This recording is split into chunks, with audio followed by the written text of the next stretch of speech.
ओम श्री विष्णवे नमः। राधे राधे मेरे प्यारे भाइयों बहनों माताओं व बंधुओं, संस्कार की बातें चैनल में आपका स्वागत है। बंधुओं, आज निर्जला एकादशी के दिन मैं आपको सुनाने जा रही हूँ भगवान विष्णु जी की कथा। बंधुओं, निर्जला एकादशी के दिन जो मनुष्य भी भगवान विष्णु की इस कथा को सुनते हैं, भगवान विष्णु उनकी हर मनोकामना शीघ्र पूरी करते हैं। बंधुओं, जिस प्रकार निर्जला एकादशी भगवान को प्रिय है, उसी प्रकार भगवान विष्णु को विष्णु कथाएं सुनना बहुत प्रिय लगता है। बंधुओं, जो मनुष्य भी निर्जला एकादशी के दिन भगवान विष्णु की कथाएं सुनने में, श्रीमद् भागवत गीता सुनने में, गजेंद्र मोक्ष सुनने में, भगवान विष्णु के नाम स्मरण में बिताता है, उनके सभी पापों का अंत हो जाता है और उन्हें अंत में मोक्ष की प्राप्ति होती है। साथ ही जो उनका जीवन चल रहा है, उसमें उन्हें पूर्ण सुख की प्राप्ति होती है। बंधुओं, निर्जला एकादशी का दिन बहुत ही महत्वपूर्ण दिन होता है। बंधुओं, इसलिए इस विशेष दिन पर आप श्री विष्णु भगवान की इस कथा को अवश्य सुने और अपने जीवन को सफल बनाएं। बंधुओं, यदि आपने हमारे YouTube चैनल को अब तक सब्सक्राइब नहीं किया तो जरूर करें और बेल आइकन दबाना ना भूलें, ताकि आपको हमारी आने वाली सभी वीडियोस की जानकारी सबसे पहले हो सके। बंधुओं, वीडियो को पूरी सुनने के बाद कमेंट बॉक्स में जय विष्णु भगवान जरूर लिखें। बोलो विष्णु भगवान की जय हो। भगवान विष्णु कहते हैं, राजन, कृकल वैश्य सब तीर्थों की यात्रा पूरी करके अपने साथियों के साथ बड़े आनंद से घर की ओर लौटे। वे सोचते थे, मेरा संसार में जन्म लेना सफल हो गया, मेरे सब पितर स्वर्ग को चले गए होंगे। वे इस प्रकार विचार कर ही रहे थे कि एक दिव्य रूपधारी विशाल काय पुरुष उनके पितामहों को प्रत्यक्ष रूप से बांधकर सामने प्रकट हुए और बोले, वैश्य, तुम्हारा पुण्य उत्तम नहीं है, तुम्हें तीर्थ यात्रा का फल नहीं मिला, तुमने व्यर्थ ही इतना परिश्रम किया। यह सुनकर कृकल वैश्य दुख से पीड़ित हो गए। उन्होंने पूछा, आप कौन हैं जो ऐसी बात कह रहे हैं? मेरे पितामह क्यों बांधे गए हैं? मुझे तीर्थ का फल क्यों नहीं मिला? धर्म ने कहा, जो धार्मिक आचार और उत्तम व्रत का पालन करने वाली, श्रेष्ठ गुणों से विभूषित, पुण्य में अनुराग रखने वाली, पुण्यमयी पतिव्रता पत्नी को अकेली छोड़कर धर्म करने के लिए बाहर जाता है, उसका किया हुआ सारा धर्म व्यर्थ हो जाता है, इसमें तनिक भी संदेह नहीं है। जो सब प्रकार के सदाचार में संलग्न रहने वाली, प्रशंसा के योग्य आचरण वाली, धर्म साधन में तत्पर, सदा पतिव्रत्य का पालन करने वाली, सब बातों को जानने वाली, ज्ञान की अनुरागिनी है, ऐसी गुणवती, पुण्यवती और महासती नारी जिसकी पत्नी हो, उसके घर में सर्वदा देवता निवास करते हैं। पितर भी उसके घर में रहकर निरंतर उसके यश की कामना करते रहते हैं। गंगा आदि पवित्र नदियां, सागर, यज्ञ, गो, ऋषि, संपूर्ण तीर्थ भी उस घर में मौजूद रहते हैं। पुण्यमयी पत्नी के सहयोग से गृहस्थ धर्म का पालन अच्छे ढंग से होता है। इस भूमंडल में गृहस्थ धर्म से बढ़कर दूसरा कोई धर्म नहीं।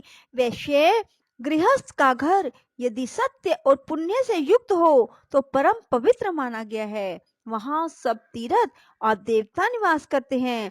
गृहस्थ का सहारा लेकर सब प्राणी जीवन धारण करते हैं। गृहस्थ आश्रम के समान दूसरा कोई उत्तम आश्रम मुझे दिखाई नहीं देता। जिसके घर में साध्वी स्त्री होती है, उसके यहाँ मंत्र, अग्निहोत्र, संपूर्ण देवता, सनातन धर्म, दान, आचार सब मौजूद रहते हैं। इसी प्रकार जो पत्नी से रहित है, उसका घर जंगल के समान है। वहां किए हुए यज्ञ तथा भांति भांति के दान सिद्धिदायक नहीं होते। साध्वी पत्नी के समान कोई तीर्थ नहीं। पत्नी के समान कोई सुख नहीं। संसार से तारने के लिए, कल्याण साधन के लिए पत्नी के समान कोई पुण्य नहीं। जो अपनी धर्म परायणा सती नारी को छोड़कर चला जाता है, वह मनुष्य में अधम है। गृह धर्म का परित्याग करके तुम्हें धर्म का फल कहाँ मिलेगा? अपनी पत्नी को साथ लिए बिना जो तुमने तीर्थ में स्नान और दान किया, उसी दोष से तुम्हारे पूर्वज बांधे गए हैं।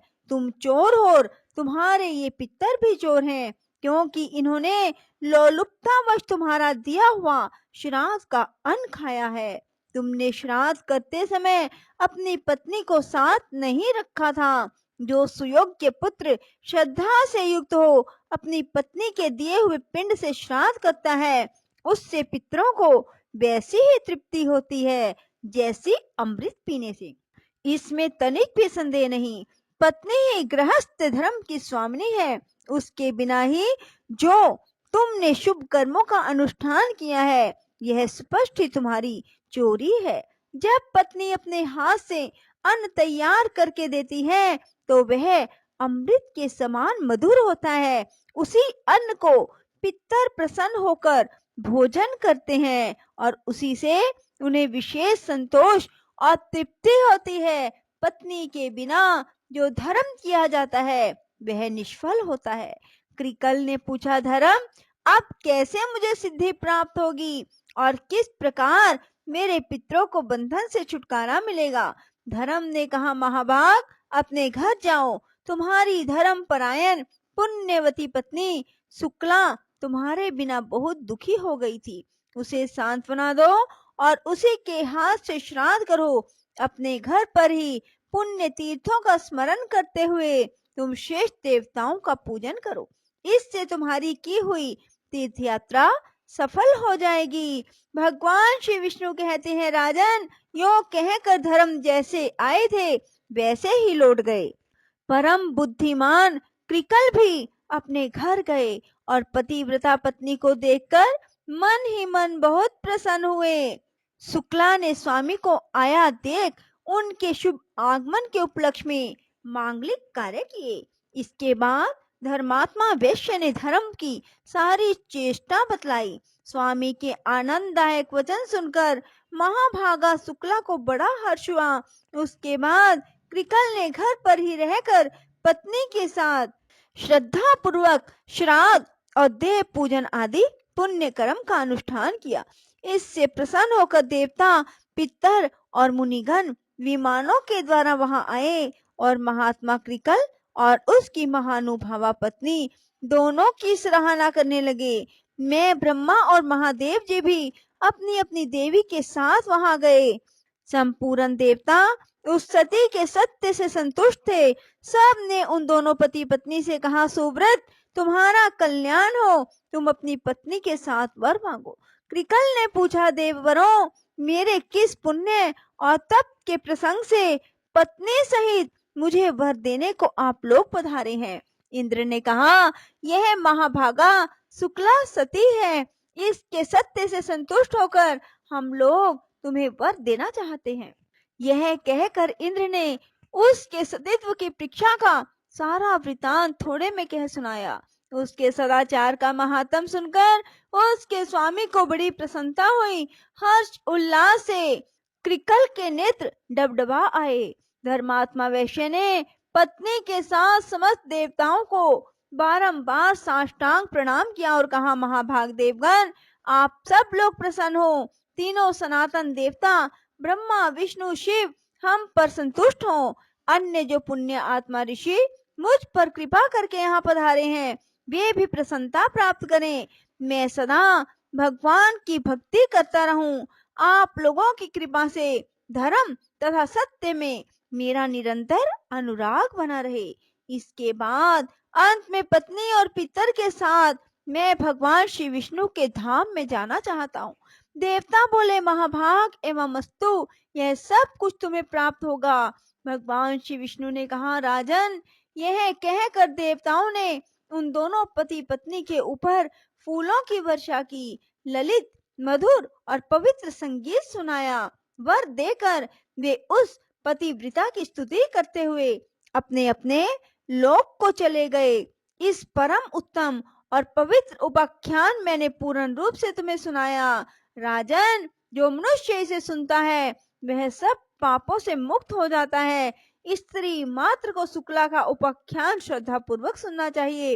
इसके श्रवण से वह सौभाग्य स्थित पुत्र पौत्रों से युक्त होती है। इतना ही नहीं, पति के साथ सुखी रहकर वह निरंतर आनंद का अनुभव करती है। बोलो विष्णु भगवान की जय हो। राधे राधे। जय श्री कृष्णा।